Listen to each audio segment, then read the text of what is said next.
Assalamualaikum warahmatullahi wabarakatuh. Baiklah para jamaah, kita mengaji sedikit. Tadi sudah dibaca makalah tentang syariat dan hakikat ya. Apa itu syariat? Sudah dijelaskan oleh Bang Nasrul Ali. Dan hakikat supaya keberadaan Allah itu nyata di dalam batin kita. Beda dengan akidah. Kalau akidah kita sebatas mempercayai Allah, ya, sebatas kita berkeyakinan, tapi belum ayan, belum nyata keberadaan Allah dalam batin kitanya. Maka untuk itu para jamaah, kita dianjurkan untuk memperbanyak zikir, memperbanyak membaca kalimat la ilaha illallah. Nah, Nabi mengatakan, sabda Nabi, aksir ya, min qauli la ilaha illallah. Perbanyakkan membaca kalimat la ilaha illallah. Berkata itu ulama besar Aceh, Tengku Syekh Kuala, di faedah daripada banyak membaca la ilaha illallah itu untuk meningkatkan ketauhidan dan keimanan kita. Maka zikir ya, zikir. Abuya mengatakan ada beberapa itu rukun taubat itu ya, taubat. Dalam sebuah kitab, nama kitab itu Kifayatul At-Taqiyah. Kifayatul At-Taqiyah. Dikarang oleh seorang ulama besar, Syekh Zainuddin Al-Malibari. Nah, menyawa doktornya nyancit nan, kan? Nyokon Al-Malibari, Alam Gelumpangi. Jadi di sana dikatakan ada 9 wasiat yang harus kita amalkan, kita miliki. Ada 9 wasiat supaya kita bisa dekat dengan Allah, supaya kita sampai kepada Allah. Wasiat pertama adalah, perkara yang pertama adalah taubat. 9-nya salah saboji tau. Yang kedua harus kita miliki qanaah. Qanaah, cukup dengan rezeki yang sedikit. Qanaah ya harus badannya. Orang qanaah itu orang kaya. Yang ketiga tawakal. Yang keempat zuhud. Yang kelima mempelajari ilmu syariat. Termasuk yang keenam ikhlas. Yang ketujuh memelihara amal ibadah sunat. Yang kedelapan uzlah, menyendiri. Uzlah itu menyendiri. Yang kesembilan adalah mengisi waktu, seluruh waktu dengan kebaikan. Ya, jika 9 perkara ini kita miliki, maka kita insya Allah akan sampai kepada Allah. 9. Dan apa yang 9? Nah, jadi salah satunya adalah taubat. Rukun taubat yang paling besar adalah menyesal. An-nadmu, penyesalan. Nah, menyesal itu Bapak ada 10 macam penyesalan. Maka 10 macam penyesalan ini harus kita miliki, khususnya ketika kita mau berzikir. Pertama, menyesal karena kita melihat perbuatan kita, perkataan kita bertentangan dengan hukum syara. Perbuatan, qaul, ucapan, aqwal bertentangan dengan syariat Nabi. Tidak pegah haba bertentangan, haba tanya dengan agama. Perbuatan bertentangan dengan syariat. Nah, yang disesali ya. Yang kedua, menyesal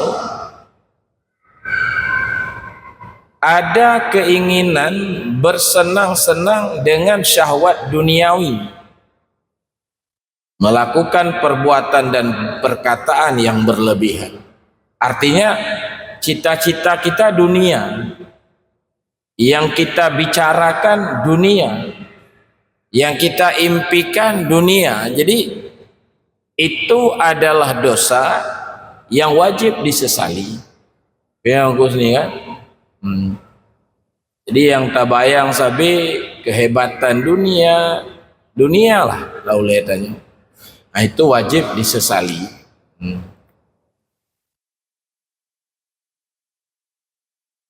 Di pengajian taubat ini, pengajian an-nadmu, penyesalan, nadam ya. Di 10 perkara. Yang ketiga, menyesal kita karena terlihat perbuatan selain Allah. Di hanajadeh wahdatul af'al, kita mengaji dalam sifat 20 itu ada sifat wahdaniyah. Tadi Syekh Muhammad Ali membaca qul huwallahu ahad, Allah itu ahad, esa. Salah satu esa itu esa pada perbuatan, wahdatul af'al. Perbuatan yang ada itu perbuatan Allah. Kita hidup perbuatan Allah, kita mati perbuatan Allah, kita mudah rezeki perbuatan Allah, kita sakit, kita sehat, semua kita punya anak istri, Bandung, perbuatan Allah. Tetapi tidak terlihat perbuatan Allah, terlihat perbuatan alam ini, perbuatan kita. Itu adalah dosa yang wajib disesali. Terlihat ya. Ketiga. Yang keempat ya, kita menyesal terlihat ada daya upaya pada selain Allah, padahal kita selalu membaca la haula wala quwata illa billah di azan, hayya 'alas shalah, kita jawab la haula wala quwata illa billah. Tetapi kita melihat ada haula dan quwata pada selain Allah. Nah, itu dosa wajib disesali.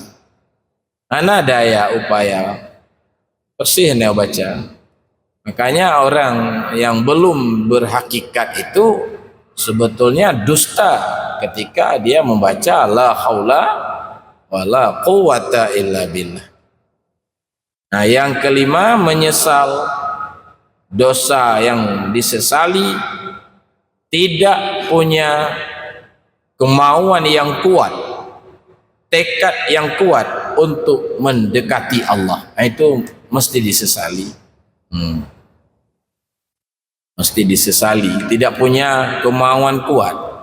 Ganggu bahasa lumoh kekuatan, kemauan tanya hana kuat untuk mendekati Allah. Ujian bacut kah aja pak masjid raya. Kamu preh ke unokon, tapi karena karena 1000 berol lebih kurang. Ya laju ujian. Jadi hana himmah yang kuat. Kayaknya kali kan. berhimmah berlebih dari calek tayong kali.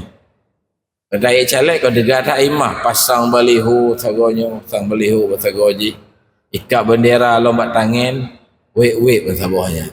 Itu himmah. Amban. Jadi harus punya himmah lebih kuat dari itu.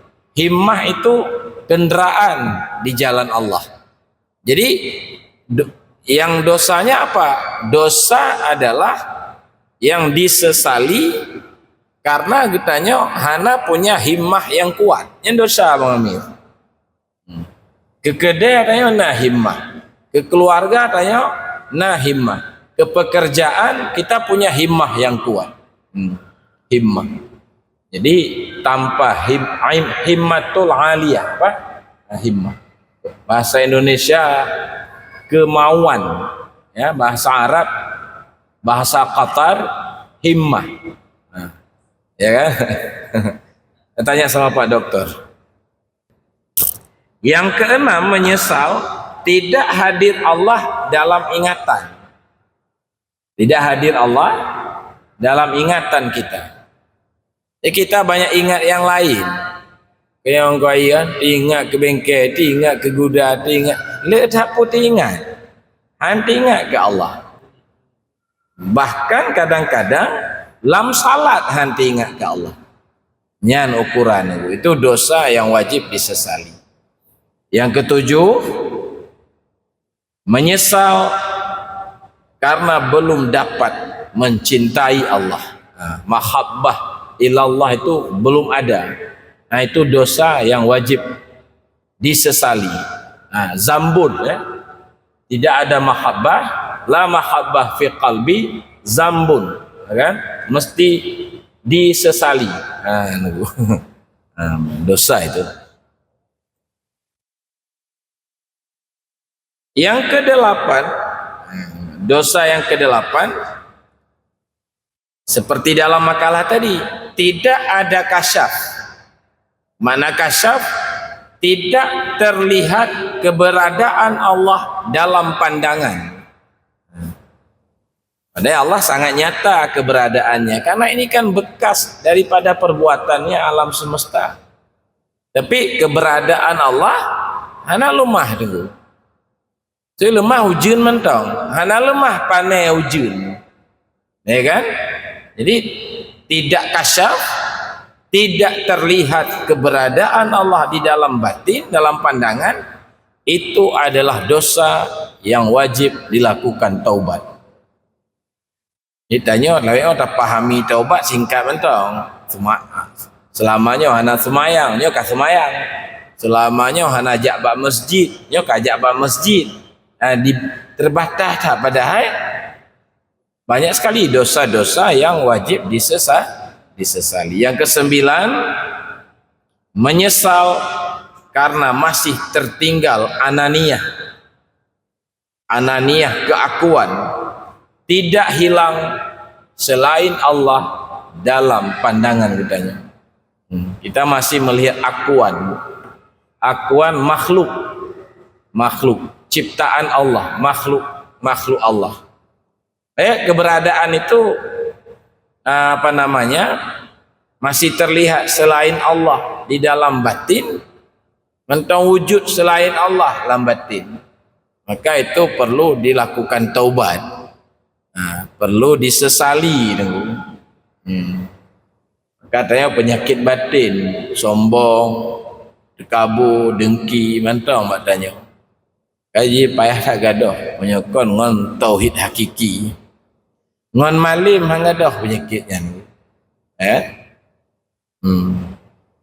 Yang ke-10, menyesal nampak selain Allah. Hampir sama dengan yang tadi, nampak selain Allah dalam batin kita. Jadi malam ini 10 penyesalan, ya.